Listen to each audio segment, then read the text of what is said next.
कोई मित्र और उसकी पत्नी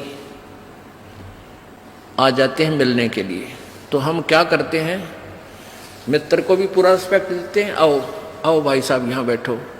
उनकी पत्नी आती है, आओ बहन जी बैठो, और प्लेट ले आवे, सब्जी आप ठा के ले आवे, ले खाना खाओ, है बिस्कुट खा लो, चाय पी लो। कितना प्यार देते हैं। और अपनी पत्नी ने खुरकावा है, घुटकी गाल है तो, और दूसरे की पत्नी को कितना प्यार से बोल रहे हो। तो क्यों ना हम अपने घर में भी ऐसा ही माहौल बना लें। अब जैसे घर में कोई नुकसान करके कोई राजी नहीं, कोई नहीं करता, ठीक है, अनजान बालक तो कुछ भी कर दें, ना पत्नी करे नुकसान और ना ही पति कर सकता। ये तो होना हो सब वो हो जाता है। तो हमने अपने इससे आद्य क्लेश को तो हम स्वयं अपने सोच से मिटा सकते हैं, और साथ में भगवान भी रहेगा आपके। एक बुढ़िया अपनी पुत्रवधू के साथ घनी लड़ा करती, निरीकली आ रही थी, और उसका पुत्र आज्ञाकारी था। वो आते गंदी तेरी बहू ड्यों करे है, तेरी बहू ऐसे करे है। वो आते उस बहू ने अपनी पत्नी ने गढ़ता, वह बेचारी अपना टाइम पास करी। एक दिन क्या हुआ कि कोई बहन सत्संग में जाया करती थी, और उस बुढ़िया तो बोली अपनी सहेली तो, यानी बुढ़िया वह थी, बुजुर्ग वो थी, कि चल सत्संग में चलेंगे, थोड़ा सारे दिन बहू के लड़े जा है, तेरा भी मन और सा हो जाएगा। तो वह चली गई। उन्होंने ज्ञान सुन लिया, अच्छी आत्मा थी, सत्संग का असर हो जाता है। उसने अपना नाम ले लिया, 2-4 सत्संग सुने, तो बुढ़िया में बहुत फर्क पड़ गया, परिवर्तन हुआ।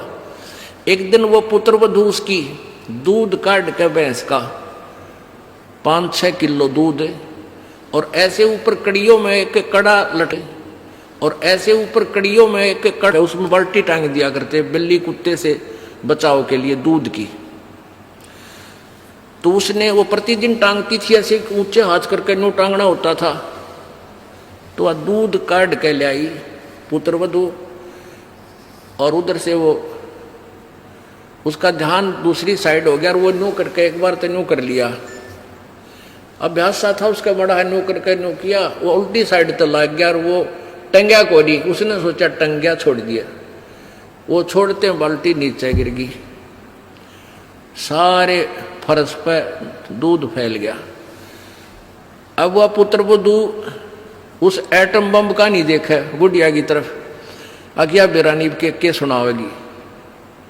तो अब बुढ़िया बोली, बेटी कोई बात ना, आज ये हमारे बाग में ना था, इसने ठा ले, इसको ऊपर से साफ करके और भैंस के चारे में डाल दे, कोई बात ना, ये तो अपने बाग में ना था बेटी।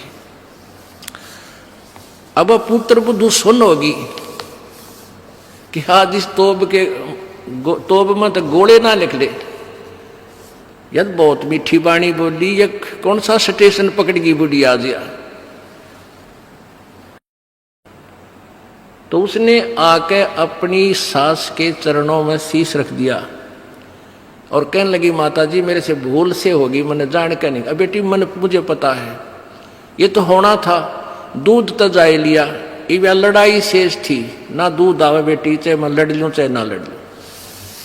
बुढ़िया ने, उस पुत्रवधू ने सोचा, या तो बोला था ठीक से, कदे वैसे कह रही हो, पहले तो उसने नहीं सोचा था कहीं या वैसे ही कह रही है छो में।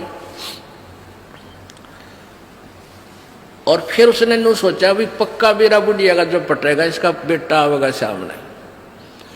अब श्याम ने वो लड़का आया,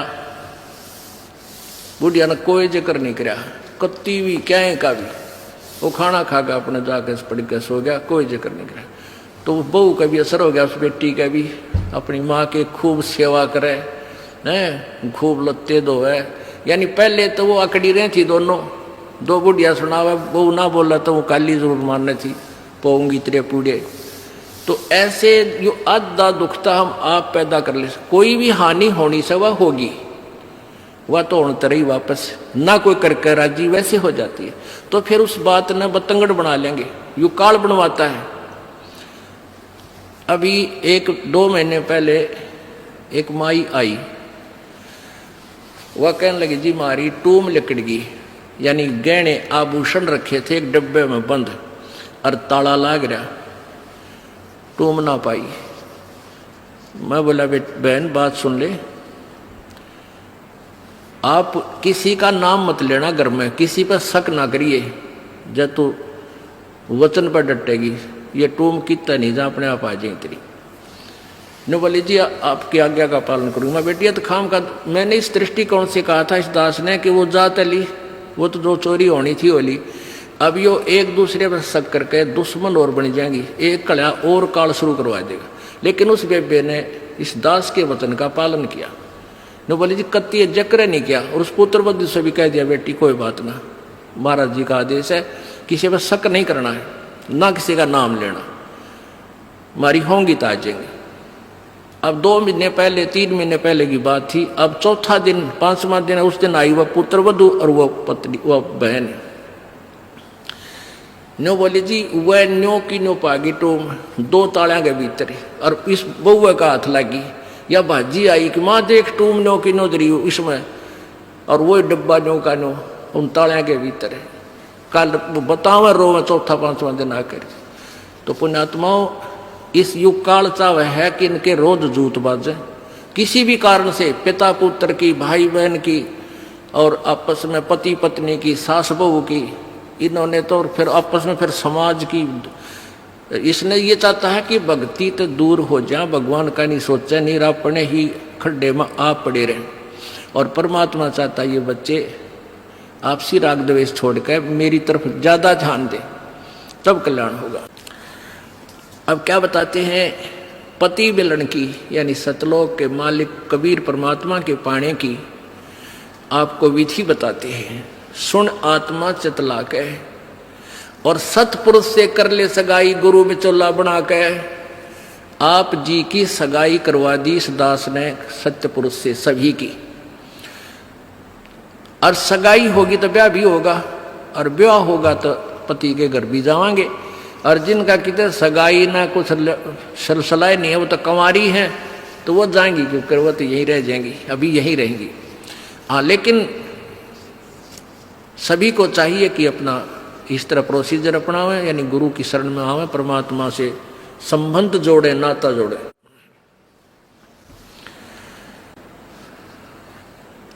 सतपुरुष से कर ले सगाई गुरु बिचौला बना के। फिर सत्संग बान बैठिए लाडो, और दान की मेहंदी रचा के। जैसे बान बिठाया करते हैं 5-6 दिन बिठाया करते, 6-7 दिन, तो परमात्मा कहते हैं वहां वो तेल चढ़वाता वो बान नहीं, इस सत्संग रूपी बान में यहां बान बैठो, यहां आओ, ये राम नाम का तेल चढ़ावांगे आपके, और फिर आपका रंग रूप निकल जाएगा, यानी आपके अंदर परिवर्तन आएगा। तो क्या कहते हैं, सत्संग बान बैठिए लाडो, और दान की मेहंदी रचा के। ये लाल हाथ करने से कोई लाभ नहीं है, इन हाथों की मेहंदी दान है। 2 पैसे अपनी कमाई में 10वां अंश गुरु को दीजिए, और जीवन जन्म सफल कर लीजिए। और 5 गहने पैर सुहागन, शील संतोष विवेक दया आधीनी विनम्रता, और सतनाम की बिंदी लाके, जैसे टिक्की लगाते हैं, कहते हैं तेरा मूल मंत्र ये सतनाम हो, ये सच्चा नाम 2 अक्षर का जिसमें एक ओम और एक तत् है, ये तेरी बिंदी हो, यानी तेरा ये खास सबसे पहले दिखाई दे कि ये सतनाम उपासी है। आत्मा परमात्मा को जब प्यारा लगेगा तो जब स्वीकार करेगा। और फिर क्या कहते हैं, प्रेम की लाली ला कै सुरता क्यों ना पति रिझावे है। ये लाल ओठ करने से कोई लाभ नहीं है, ये तो मूर्खा के काम है। पहले कोई भी ऐसी क्रिया अच्छे घरों की बहन बेटियां नहीं करते थे। इस नकली सी सिनेमा ने, इन टेलीविजनों ने ऐसा भट्ठा बैठा दिया कि सबको एक सत्र पर गली में ला खड़ा किया। गांव घर में ब्याह होता है, पहले कंजरी नाचा करती, हिजड़े नाचा करती, ये वैसाएं नाचा करती थी। अब बहु अच्छे घरों की बहू बेटियां सरेआम गली में डांस करती हैं, है, ऐसा बूंदा लाल थोपड़ा करके, तो क्या ये अच्छे कर्म है? ये नहीं करना चाहिए। एक सभ्यता से रहना चाहिए। हमने, हम इंसान है। वो तो एक समाज का जो बिगड़ा हुआ रूप होता था, वो इस तरह की बकवादें किया करते थे। तो ज्ञानहीनता, मर्यादाहीनता, निर्लज्जता इतनी बढ़ गई समाज में, इसको भी अब सेट करना है। तो कहते हैं प्रेम की लाली लाके, प्यार तो बोला सब बान भाइयां थे, सभी भक्तों से, समाज में वो भी कोई बगैर उपदेशी भी रिश्तेदार है, सबसे मृदु भाषा से प्रयोग करे, मीठा बोला है, प्यारा बोला है, ये तेरी लाली है, ये तेरे होठों की शोभा है। फिर कहते हैं जाप अजप्पा जप के अपना दहेज बना लिए। ओह, ये भक्ति की कमाई जो श्वास उस श्वास से ये अजप्पा जाप कहलाता है। कहते इसका जाप करके तू अपना ये दहेज बना, यानी धन जोड़ ले, जो आगे लेकर जाना है, दहेज जो अपने पति के घर लेके जाना है।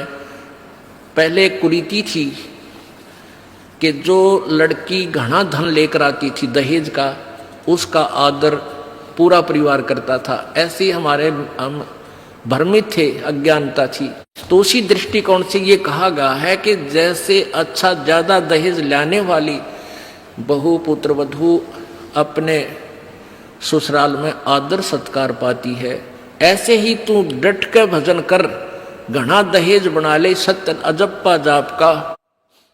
अजप्पा जाप जप के अपना दहेज बना लिए, अनहद बाजा बाजन लागे फिर खुशी बना लिए। ओह, जैसे लड़की का पता लग गया कि आज ब्याह है, लड़की की का आज विवाह है।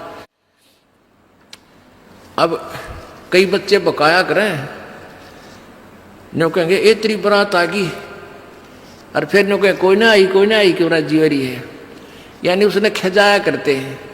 तो फिर वो लड़की सोच लेती है बांधन दे दे, भौंके जाएंगे। तो कहते हैं जब वो बाजा बाजन लाग जा, तब सोच लिए बात लवा लाग ली कि आ गई बरात।